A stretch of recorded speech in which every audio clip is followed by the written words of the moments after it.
தக்காளி சட்னிக்கு வேலையை பார்ப்போம். நம்மளுக்கு சட்டி சூடாயிருச்சு, எண்ணெய் ஊற்றிக்கிறோம். நம்மளுக்கு எண்ணெய் சூடாயிருச்சு, இப்போ உளுந்த போட்டுக்கிறோம்.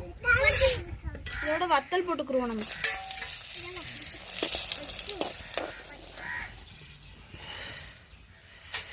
நம்ம வெங்காயம் தக்காளி சேர்த்துக்கிறோம்.